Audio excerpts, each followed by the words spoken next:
student of Paul's, he had a coffee cup with the word rebel on it. And he always said, it's good to be a rebel. And I just found out, I don't even know if Paul knows about this, but his students, while he's giving a lecture, are actually typing out sayings from Paul on Facebook. And I kid you, I looked at it, I was amazed. There's like hundreds of these sayings on this Facebook, which they're direct quotes from Paul during his lecture. Including my favorite, Paul Wong is a troublemaker. Anyway, but Paul actually is a rebel with a cause, not without one. And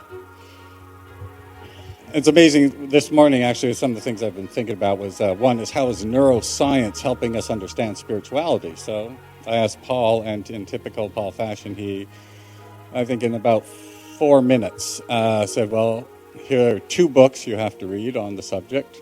And very concisely and very coherently gave me an explanation of it all revolving around plasticity in the brain. And that's one of the things about Paul that I've known throughout the years. He's very well read in literature and philosophy, in psychology. And I've always thought that my best professors were by far these well-rounded people, and Paul is no exception. And the best counselors, too, have this deep, sophisticated understanding of human nature. And Paul's like that. And I remember in 2005, I don't remember if Paul remembers this, was at the Summer Institute. And he was giving a talk, and I don't know if you've heard Paul talk for a considerable amount of time, but when he gets enthusiastic, he tends to sound almost like a preacher.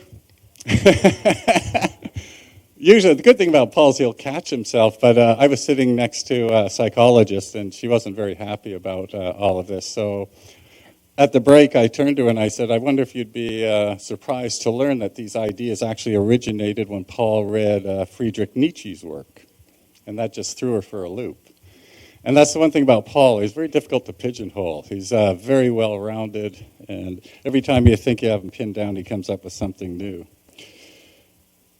But this one of the keys to Paul, I think, is this openness, and he always encouraged me to be open. And I think the speakers that you'll notice over the years at INPM many of them disagree with each other, but it's that openness, that spirit that Paul's always encouraged. And without Paul, of course, we wouldn't be here tonight. So anyway. Oh, okay. Oh, and I forgot, Paul looks up to me too. Yeah. So what an introduction. Now, you should be scared of me now. I'm a troublemaker and a rebel. So it's great to see you here. Existential positive psychotherapy, a mouthful. Okay? So I hope that by the end of my brief talk, you understand what it is. Okay? So next slide. Come on, hurry. No, my poor wife. No, oh, that's so fast.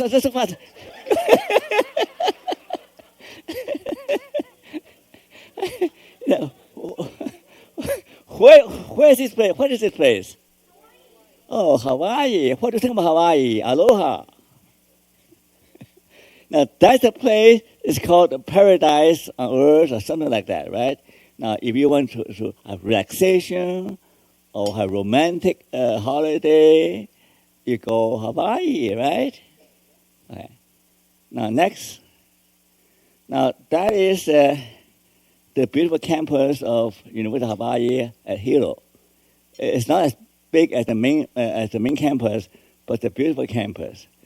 Now, I showed you a picture because about 4 years ago, I was invited to be the director of graduate program in quantum psychology there. So I went there about 4 years ago with my wife. And when I was there, the president and the dean told me why they want me to there. We have lots of Hawaii natives, like Aboriginal. And there are severe problems of depression. Next one. See, depression. Okay? And other kind of alcohol problem, drug problems. violence. So they say, well, we really want you to train more native counselors and to help them. So, but anyway, so I turn them down, okay? I don't think I can handle that, okay? But anyway, so the next slide. When you think about Hawaii, you don't think about mental illness, right? You think about what are they doing? Just hula dancers, right?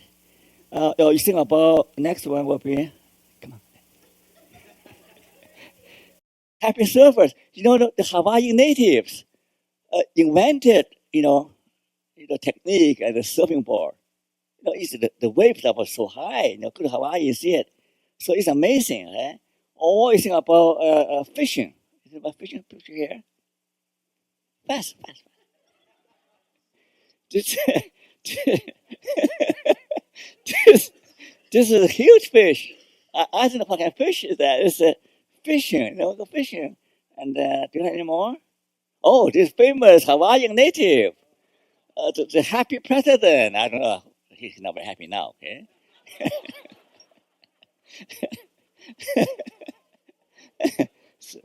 I get in trouble, Well, anyway, next one. Okay. So now, where is the city? Oh, good. Must be New York, yeah. Now, here's my question, okay?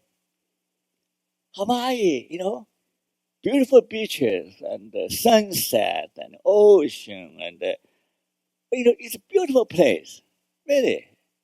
You go there, you'll fall in love with that place. With people close to nature, fishing, dancing, and walking on the beach, singing romantic songs. And what is it that there's so many people with mental illnesses? Do you know the answer? Do you think they'll be better off living in the original state? Is it possible that civilization, progress, has reached a point that is no longer good for us? Is it possible? That because of the urbanization, the cutthroat competition, this displacement, the breakdown of community, church, and family,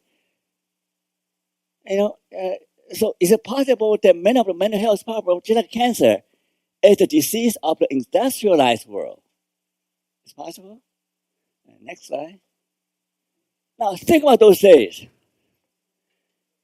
I don't know how many thousands of years ago. I don't know.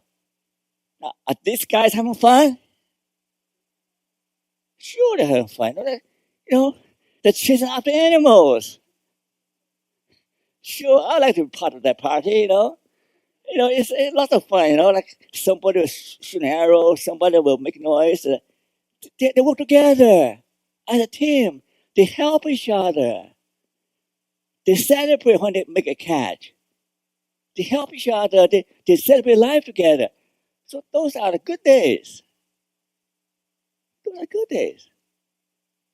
Okay. Next slide. Now, here's my friend, the wild man. He's very good at what he's doing. Next slide. Here's Paul McClure. This guy said, can you read the writing? Hunting and gathering isn't very profitable. Let's invent IPOs. That's where our trouble began, right? A simple life, close to nature, right? Healthy and simple and happy. And then people say, oh, we want to make things better. We want to have more progress and better living condition and TV and BMW. She drives BMW, man. The little boy drives BMW. Imagine? But anyway, where does it end, right? There's no end to your material need. I think my friend Ed Diener, he's a very famous psychologist. Ed Diener? He said materialism is toxic. It's toxic, right? But people do not have enough of that. Right? Now, so that's the beginning of our trouble, right? Different civilization progress. So next slide. So now, what happened? Nowadays, young people do not have the opportunity, young boys and adolescents, boys, do not have the opportunity to make use of the physical strength, to put that strength to good use. So they do skateboarding, right? They spend hours perfecting the skill. And for the next one, or play video game. They can shoot the enemies, okay? Next slide, we're shooting animals, you see? They live out a fantasy about this, making use of their strength and talent. Next slide. Now here, the geeks shall inherit the earth. No longer speed, no longer muscle, no longer power, but those guys with a good brain. Right? Those guys rule the world. So it's in a change. So what do we do with those people who do not have a brain for technology or science or making money? They're good artists. How many starving artists do we have? They're good writers. How many starving writers do we have? They're good in the physical ability, but who cares? They're skateboarding all day, all night. You don't bring your money unless you're a champion. So competition. Whenever competition, what happens? There are winners and losers. Guess what? Most of them will be losers. Do you want to live your life as a loser? Do you? You're miserable, right? You even though good in school, got fired at a job, and your wife walk away from you. What do? Will you be happy and healthy? No, you have a problem there, right? Next slide. So we have depression, right? And what happened here? Shut out the world. Schizophrenia, right? People withdraw from reality, living in their own created imaginary world. Next slide. Now here talk about some of the contributors factor in the family history will be the biggest factor, followed by what? By bereavement. If you lost a loved one, father, mother, so that can cause trouble. If you have a sustained brain injury as a child, then you'll be more likely to develop schizophrenia. And next slide. Now, everything to do with the brain, okay? And there has some pathway being blocked. So that is the brain of people suffering from schizophrenia. Next slide. Now, this shows the brain circuitry. How the dopamine will block. Dopamine uptake is diminished. So now, because of that, the brain of biological psychiatry, they develop medicine, antipsychotic medicine. Next slide. So these are modern drugs, okay? The pills. Guess what?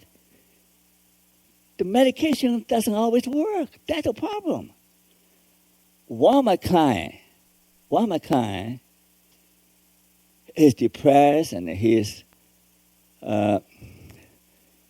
very happy. He feels lost. He was a successful artist, wealthy and very famous. You know what happened to him? 13 years ago, his beautiful wife, kind, beautiful, tender wife, developed schizophrenia and become a completely unbearable, nasty woman and talking to herself, and he can no longer live with her. He's been so negative of everything and so nasty. So finally they have a divorce. But for 13 years, he was still grieving the pain of losing his wife. So I thought maybe he can cope better if his wife die of cancer, right? Now his wife is in no man's land, in and out. There are days she's Lucy and Claire. There are days she was out of it. So people do not realize that the psychic pain is just as real as physical pain. It's just as real. And people, families with loved ones suffer from mental illness, suffer a great deal. So he is seeking counseling, and hopefully she can cope with better. So the mental illness not only affects the patient, but also affect the loved ones. Okay? So now, because medicine doesn't work, so we need medicine plus psychotherapy. Now, do you know what's his name? Come on. What's his name? Freud, right? Sigmund Freud, right? Are you sure? and he invented psychotherapy about 103 years ago. And next slide. Now, that's, you lie on a couch, and the psychiatrist talk to the patient free associate, and to review the unconscious problems, suppressed memories.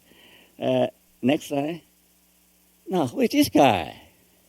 Come on, he was a speaker here. Yalom is a very famous existential psychologist, psychotherapist. He looks so severe, like a mobster.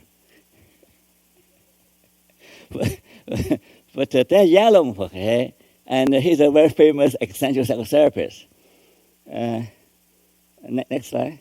Now, so I use that book for my textbook for my students. But here I talk about Mama and the meaning of life. His first chapter about how he missed his mother, who just died last year, the year before.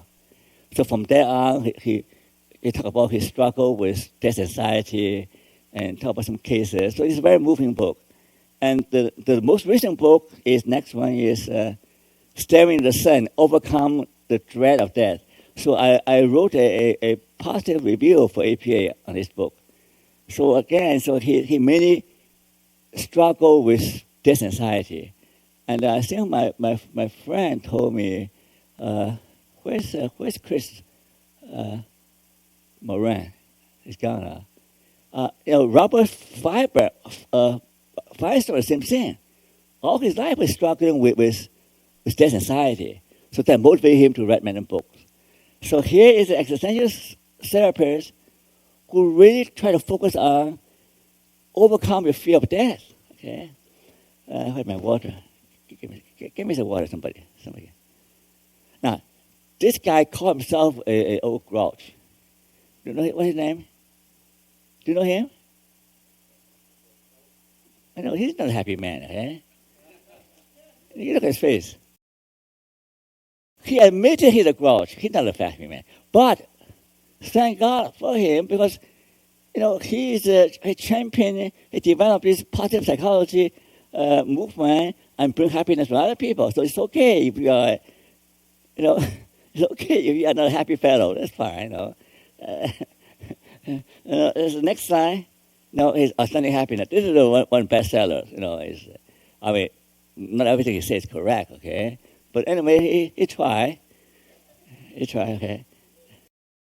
Now, this only guy look normal. The other guy look like fatherly. He's my friend. Okay? What's his name? Franco. Yeah. Look like fatherly. Right? Next slide. Okay, now that book has been translated for more than 30 languages. Have been sold how many million copies? More than that.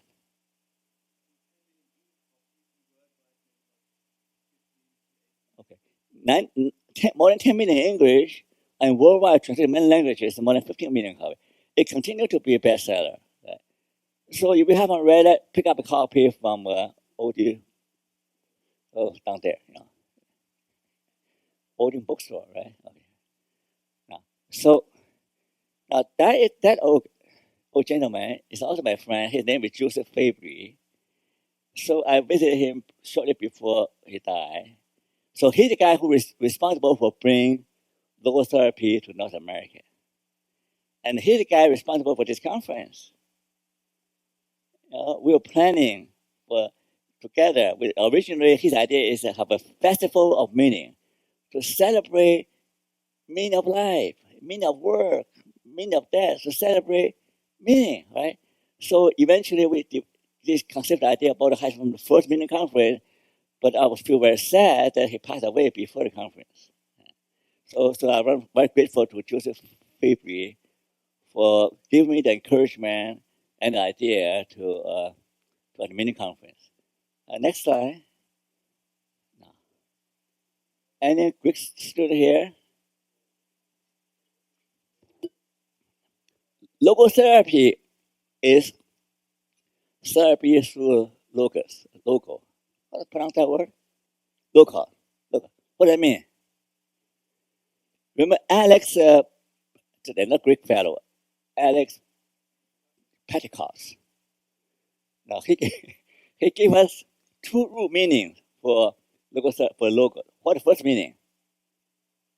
How you forgot? Come on. Huh? What? Spirit. Anything else? Meaning. Meaning. I'm waiting for the meaning, right? Meaning therapy, logotherapy. Logotherapy means therapy through meaning, right? What the second meaning? What's the second meaning of logos? Relationship. So that's why meaning therapy has two. The motto of meaning therapy is meaning is all we need, relationship is all we have, right? Logos equal meaning plus relationship. These two are the key to unlock the mystery of mental illness, to unlock the key to mental health. I'll explain to you how that works, okay? Next slide. So logotherapy equal meaning therapy. Now, how on earth why do I call that extensive positive psychotherapy? So now Frankl is different. Frankl is different from all the other psychotherapists I introduced to you earlier. One is that he is essential, but also positive, right? Silliman is positive, but not essential. Yalom is essential, but not positive. Frankl is both, right? Freud, what's Freud? Freud is neither essential nor positive. I don't know how to call him, but anyway. But he's obsessed with sex. I know that. He struggled with his sexual desire for his mother.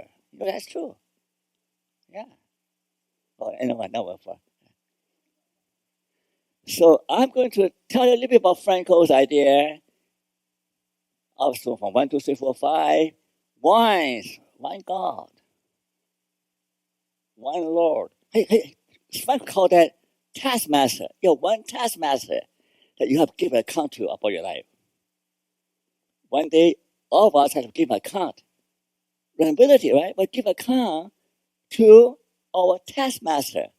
Here, give us a job. Each one of us a job. Have you got it done? Have you done it well? Okay? And one ultimate source of meaning.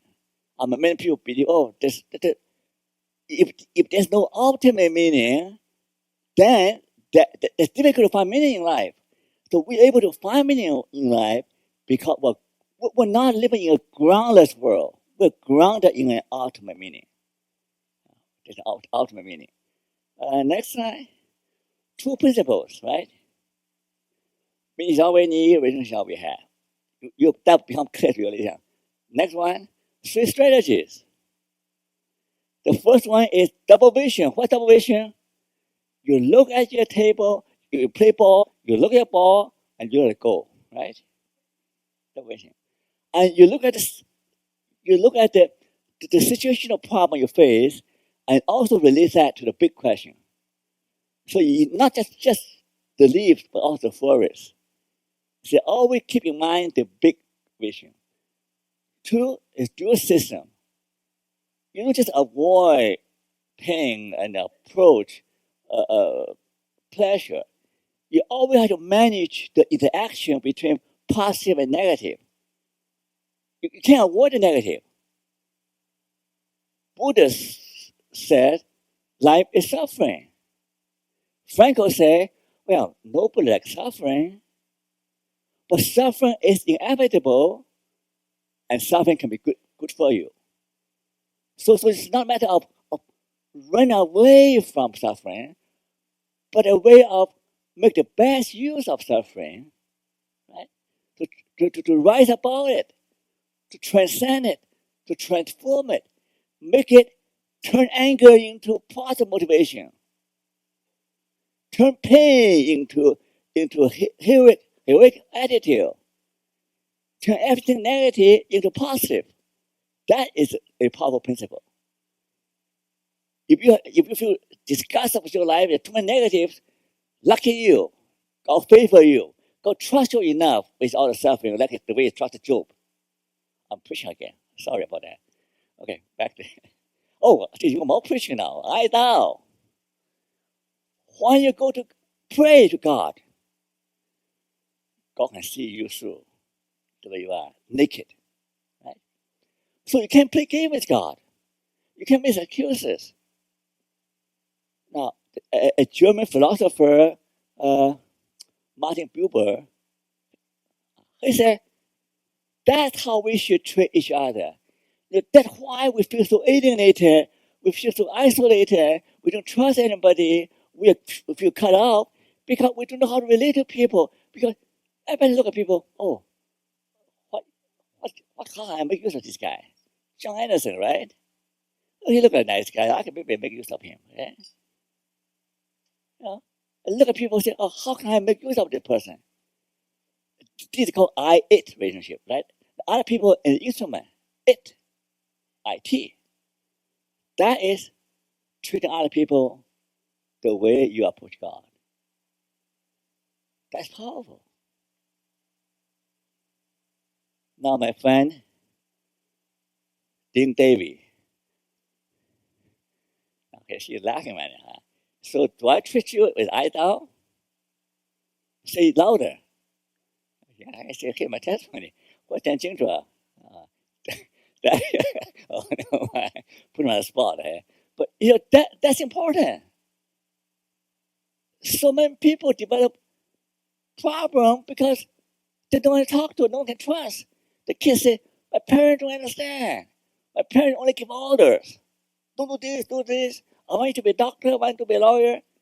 They don't care how I feel. And husband and wife don't treat each other that way. No. Sometimes. So here's three strategies. Number four. What's 4? Come on.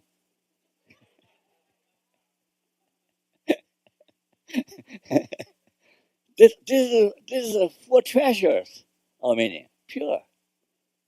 Purpose, understanding, reasonable action. I can give you 1 week lecture on these 4 things.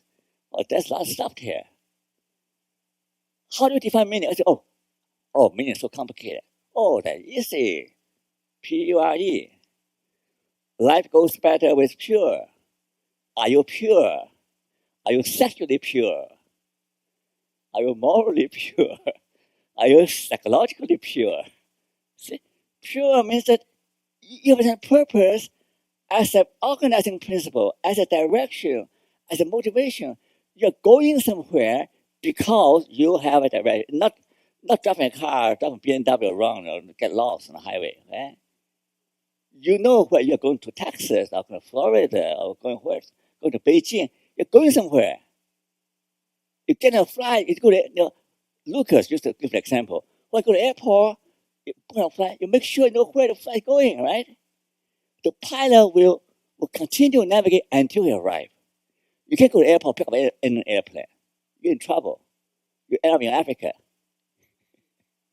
Or end up in Beijing. Well, anyway. So that's important, right? The second thing, understanding, but do you understand your emotion? Do you understand what I'm saying? Do you understand yourself? Do you understand life? Do you understand why something happened to you? See, what happened to you is less important than your understanding of the event. If your understanding is faulty, then you can turn everything positive or negative. Somebody can be very nice to you, you can misunderstand that, oh, he tried to bribe me. Or he tried to, So understanding the key and responsible action. In every situation, you ask yourself, what the right thing to do? Every day we make hundreds of decisions, especially leaders and pastors and managers, and Dan Jordan and you make this, executive director, you make hundreds of decisions every day, right? So you got to have some guiding principle. What guides you to make the decision? It's based on moral principles or based on expediency. You have to.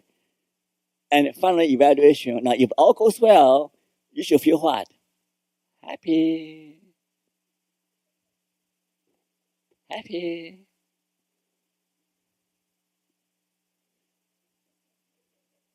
My teeth.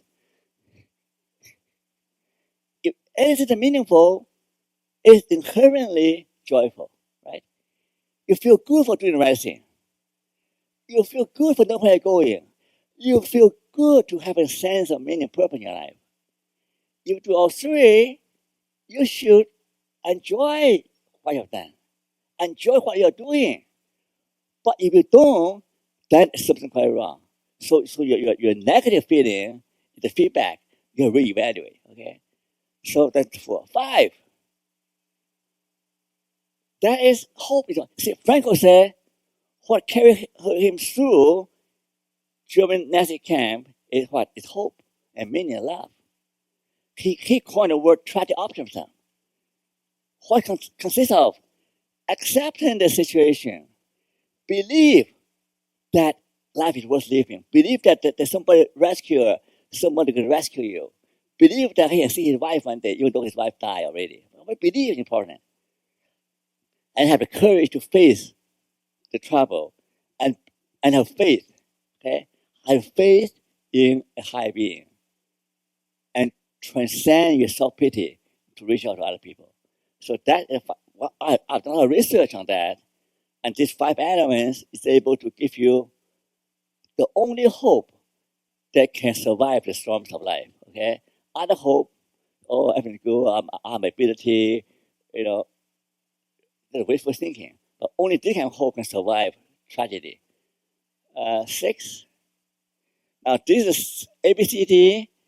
I'm not going to go further, except ABCDE is similar to the first 2, plus mindful awareness. That is, when you are not striving towards the goal, when you're not trying to avoid something, your natural mental state is resting state is being mindful of the present moment.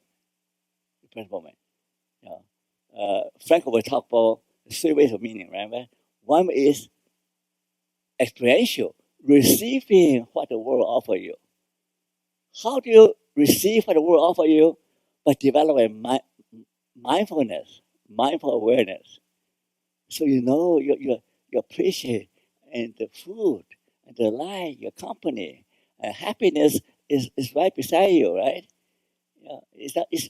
Happiness is here, happiness now, happiness is right before your eyes, happiness the little young man here. Happiness is all around you, right? That can make you happy. Right? 7 basic needs for meaning. This is I developed into my measure personal meaning. These are the 7 basic needs. Time running out. If most of these needs are missing, then you're in trouble. You are a case for mental breakdown, for depression, for anxiety. Next. I go anywhere and fly over every mountaintop with 2 things, pure and ABCD. So positive and negative, you can overcome anything. Next. What time is now? I better cut off short. This These are things to keep in mind: double vision, dual system, building approach to pure building resilience through meaning reconstruction. So ABCD basically is a process of reconstructing meaning. Okay, next slide.